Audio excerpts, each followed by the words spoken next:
Unang-una tayo ay narito ngayon sa Balayan Regional Trial Court para mag-file ng kaso laban kay PCO Undersecretary Claire Castro. Dahil nasaktan siguro ang kanyang feelings, kaya nagsampa ng cyber libel case si Batangas 1st District Representative Crying Leandro Leviste laban kay Palace Press Officer Claire Castro sa Balayan Regional Trial Court. Ang reklamo ay nakasentro sa mga libelous statements di umano ni Auntie Claire sa kanyang YouTube vlogs tungkol sa solar energy business ni Leviste. Dahil sa kanyang libelous statements tungkol sa aking solar business.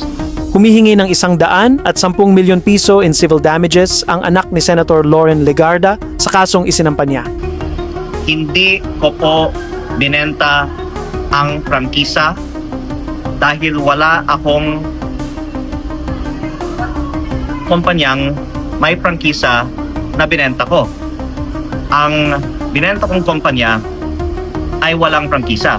And guess who the lawyer is? Yep, si Paldong-Paldo attorney Ferdinand Topacio. Kaya ngayon pa lang, we congratulate Auntie Claire for winning the case. At ngayon po ay maghahain siya ng isang civil case para sa libel under Article 33 and related articles ng Civil Code dahil po sa mga sinabi ni Yusek Claire Castro sa isa niyang vlog na pinalalabas niyang may mga ginawang mali at paglabag sa batas si Congressman Leandro Leviste. Ayon kay Crying Leandro, hindi raw siya nagbenta ng kahit anong prangkisa at ang binenta raw niya ay ang kanyang kumpanya na Solar Philippines New Energy Corporation o SPNEC. Pero mabuti na rin at si Crying Leandro na mismo ang nagsampa laban sa isang batikang trial at litigation lawyer para sa korte na magkaalaman sa tinatawag na discovery process. At hindi ko naman pong nais na masaktan si Yusek Claire Castro, ngunit kailangan ko lang pong depensahan ang aking pangalan dahil ilang vlog na po siya tungkol sa akin at ayon po sa advice ng aking lawyer, maraming salamat po kay Attorney Topacio sa kanyang guidance. Napakarami pong grounds to file a case on Yusek Claire Castro for libel at based on the advice po of Attorney Topacio, pagpaplanuhin natin pa po ang iba pang mga legal na hakbang in response to all of these libelous statements. Pero sa kanyang interview kay Pinky Web, inamin ni Crying Leandro na nag-divest na siya sa solar para sa Bayan, Inc. o SPBC, ang kumpanyang may hawak ng tinatawag na Duterte Crony franchise, kahit wala itong congressional approval. Ang paliwanag ni Leviste, hindi na raw operational ang SPBC, kaya wala itong epekto kahit kanino. Sir, are you still the owner of Solar para sa Bayan?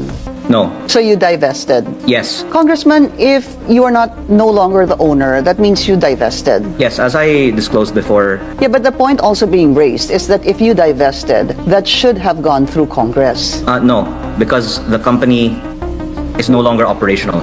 When was it not operational? When did it stop its operations, sir? And when did you Actually- divest? It stopped operating many years ago. Like many years ago. What year, sir? Oh. Would you remember? Many years ago because actually there was a Pero may mga proseso ang isang negosyo o kumpanya bago ito tuluyang magsara, mga tanong na hindi nasagot ni Crying Leandro.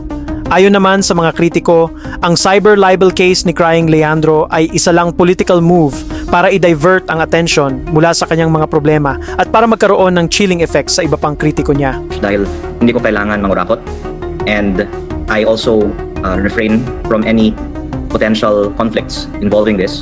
And I've also disclosed that I am in the process of increasingly being disinvolved from all these matters even more.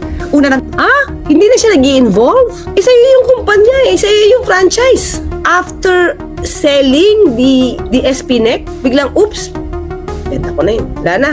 Ayoko na yan. Hindi ko na yung magampanan. Ganun lang yun. Ito ang gustong questionin ni Ombudsman Boying, mga ka-clear.